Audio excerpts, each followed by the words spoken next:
সার্বিক স্বার্থে আমরা এই মুহূর্তে থেকে আমাদের কর্মসূচি প্রত্যাহার করছি। দৈনিক শিক্ষা তথ্য।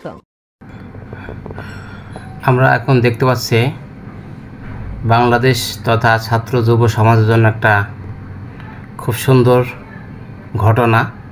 সেই ঘটনাটা হলো বৈষম্য বিরোধী ছাত্র আন্দোলনের সব কর্মসূচি প্রত্যাহার করা হয়েছে। কারা করেছেন? এই 6 সমন্বয়ক, এনারাই সারা বাংলাদেশে কোটা বিরোধী আন্দোলনের প্রধান সমন্বয়ক। তারা সরকারের সঙ্গে আলোচনা করে বা তাদের চিন্তা চেতনা থেকে যে সার্কুলার দিয়েছেন সেই সার্কুলারটা আপনাকে আমরা দেব।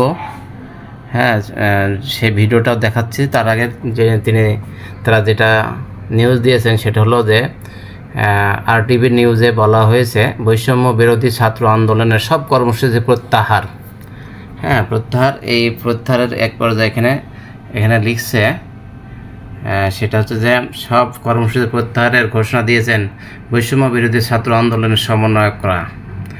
রোববার অর্থাৎ আজকে 28 তারিখে রাতে ডিবি অফিসে আলোচনা শেষে এক ভিডিও বার্তায় এই ঘোষণা দেন আন্দোলনের অন্যতম সমন্বয়ক নাহিদ ইসলাম।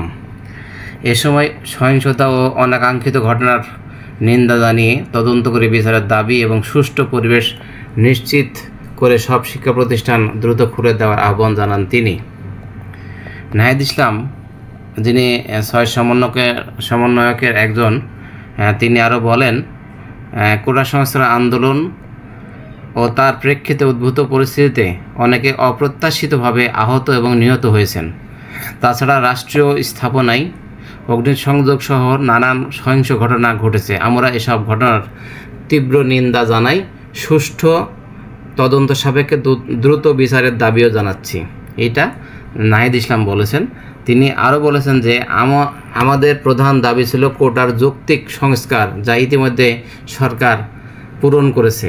এখন শিক্ষার সুষ্ঠু পরিবেশ নিশ্চিত করার লক্ষ্যে দ্রুত শিক্ষা প্রতিষ্ঠান খুলে দেওয়ার জন্য সরকারের প্রতি জোর আহ্বান জানাই।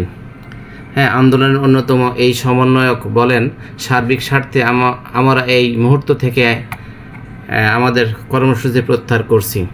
এই যে একটা নিউজ, সুন্দর একটা নিউজ, আজকের সবার জন্য শুভ সকাল হিসাবে এটা কাজ করবে। যারা সকালে নিউজ দেখতে আগ্রহী, দেশের কি অবস্থা হচ্ছে না হচ্ছে সেই বিষয়গুলো আপনারা এই নিউজ থেকে পেয়ে যাবেন।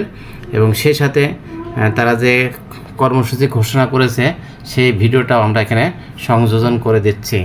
দেখুন, তারা সুন্দরভাবে ঘোষণা দিয়েছেন। এ সকল অনাকাঙ্ক্ষিত ঘটনার তীব্র নিন্দা জানিয়ে সুষ্ঠু তদন্ত সাপেক্ষে দ্রুত বিচারের দাবি জানিয়েছেন তিনি। বলেন, তাদের প্রধান দাবি ছিল কোটার যৌক্তিক সংস্কার, যা ইতিমধ্যে সরকার পূরণ করেছে। এখন শিক্ষার সুষ্ঠু পরিবেশ নিশ্চিতে দ্রুত শিক্ষা প্রতিষ্ঠান খুলে দিতে সরকারের প্রতি আহ্বান জানিয়েছেন নাহিদ। সার্বিক স্বার্থে কর্মসূচি প্রত্যাহার করার ঘোষণা দিয়েছেন তিনি। নাহিদের পাশে ছিলেন আরো 5 সমন্বয়ক, সাজ্জিদ আলম, হাসনাত আব্দুল্লাহ, মোহাম্মদ আবু বাকের মজুমদার, আসিফ মাহমুদ ও নুসুম। গত কদিনে নাহিদ সহ এই 6 সমন্বয়ককে হেফাজতে নেয় ঢাকা মহানগর গোয়েন্দা পুলিশ।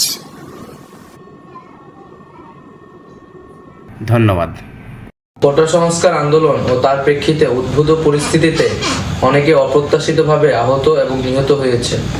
তাছাড়া রাষ্ট্রীয় স্থাপনায় অগ্নিসংযোগ সহ নানা সহিংস ঘটনা ঘটেছে। আমরা এই সকল অনাকাঙ্ক্ষিত ঘটনা তীব্র নিন্দা জানাই এবং সুষ্ঠু তদন্ত সাপেক্ষে দ্রুত বিচারের দাবি জানাচ্ছি। আমাদের প্রধান দাবি ছিল কোটার যৌক্তিক সংস্কার, যা ইতিমধ্যে সরকার পূরণ করেছেন। এখন শিক্ষার সুষ্ঠু পরিবেশ নিশ্চিত করার লক্ষ্যে দ্রুত শিক্ষা প্রতিষ্ঠান খুলে দেওয়ার জন্য সরকারের প্রতি জোর আহ্বান জানাই। সার্বিক স্বার্থে আমরা এই মুহূর্তে থেকে আমাদের কর্মসূচি প্রত্যাহার করছি।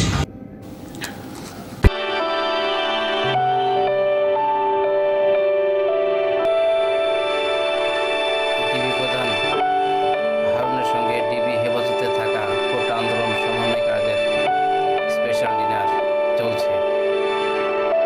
অনেকেই বলছেন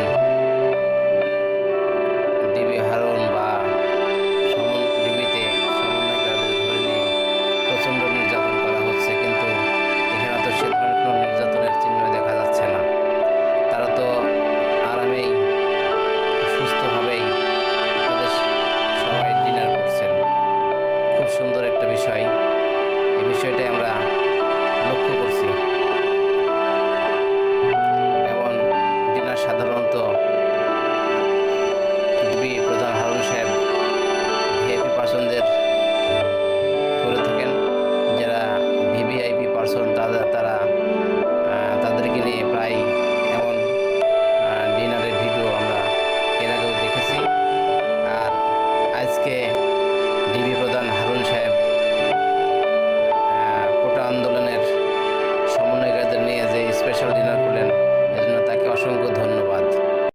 Thanks for watching.